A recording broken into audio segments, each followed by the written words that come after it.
In this video I'm going to show you how to remove the high pressure fuel pump from this Volkswagen hybrid. Now the first thing you want to do is to check the fuel pressure. And as you can see, the fuel pressure is always keeping up with the engine load. So we've got the engine load here decreasing, and also the fuel pressure is decreasing. However, we can see here that the fuel rail pressure is a little bit delayed compared to the engine load, but then it kept up not on the tip of this increased load value, but a little bit after. So with that being said, let's go ahead and see how to remove the high pressure fuel pump.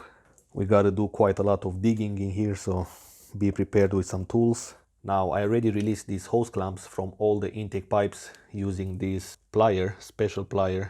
So let's take out this intake pipe.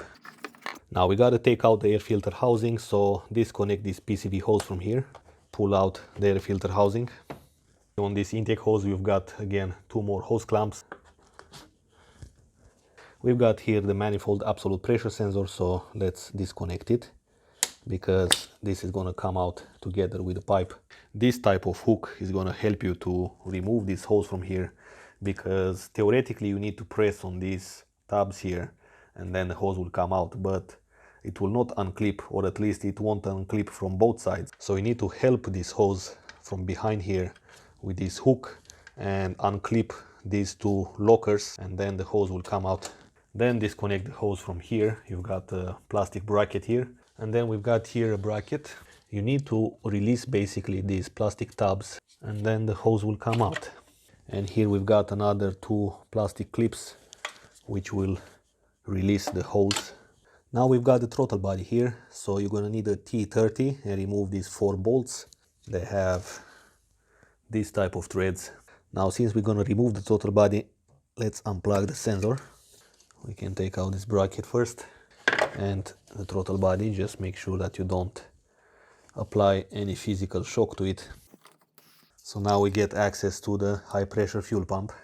Okay, so you're gonna need a 17 millimeter, and let's see, this one is released and it looks like there is not much fuel pressure in there. And let's release this one as well, another 17 millimeter here.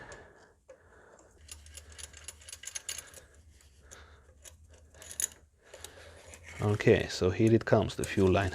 Make sure that you keep this in a very clean environment, because you don't want any small debris going in there and clog up the direct injectors. Let's unplug this connector. We've got a safety clip. And now the high pressure fuel pump, it's held on by these two large bolts. Now to remove the pump you're gonna need this type of bit. It's a M10, or as it says on this toolbox, it's a SP10. So whatever you call it, this 12-point bit. So make sure you've got a good grip in there. All right.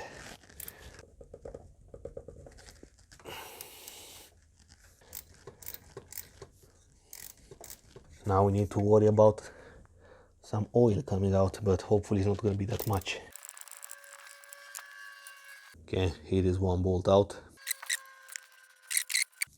Second one is out. Alright. As I said, there's going to be some oil. Now there are a couple of things which can go wrong with these high pressure fuel pumps. First one is the obvious, not delivering enough pressure for the fuel line, but then it can happen that the fuel can leak inside right under the valve covers. The engine is going to consume a lot of gasoline vapors, which will basically result from the heat inside the engine evaporating the gasoline, and that gasoline will travel to the PCV system, positive crankcase ventilation system. And how you can check that, it's simple. You just check the oil level and you check the quality of the oil. You also can smell it a little bit, and you should not feel any smell of gasoline inside the oil. Another way is to just check the live data and see if the engine is cutting off fuel because there is some rich mixture. Another common failure is going to be this O-ring, which basically is sealing from oil. So with that being said, let's see how to install the high pressure fuel pump. And by the way, we've got here also a lobe which comes out. This will basically make the connection to the camshaft, so you can reduce the friction, because imagine this is going to spin probably millions of times in a lifetime. So you need that extra protection against friction. And this will go in only one way,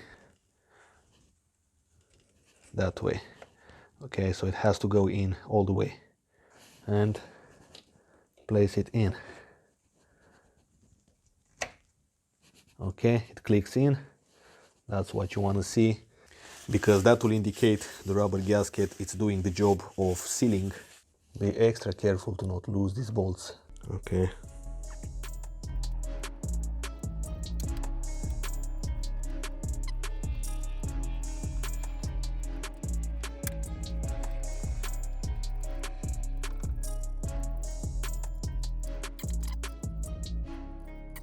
That's very well tight.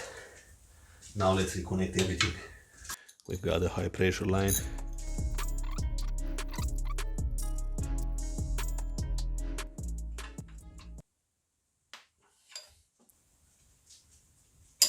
Okay, let's plug in these connectors and reconnect the fuel line, delivery line.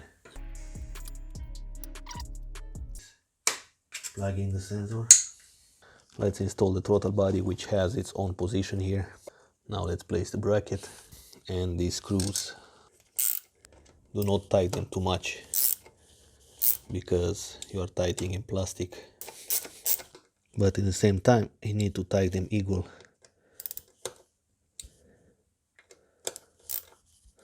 So I'm gonna go with 7 Newton meters.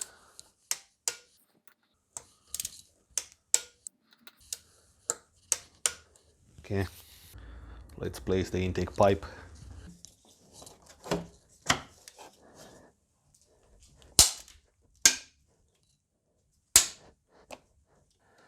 And this one as well.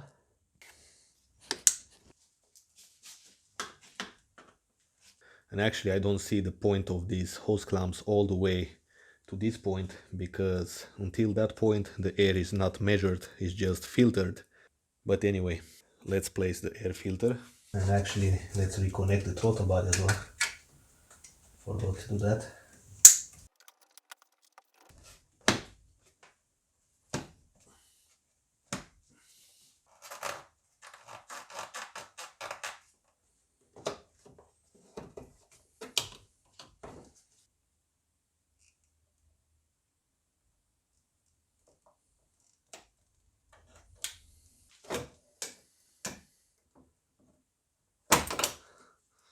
Usually it's gonna take a little bit longer before it starts, since you remove that existing fuel inside the high pressure fuel pump. But yeah, that's how you remove and replace it. Thanks for watching. If you have questions, let me know. If you like the video, give it a thumbs up. Check out the other videos I made about this car.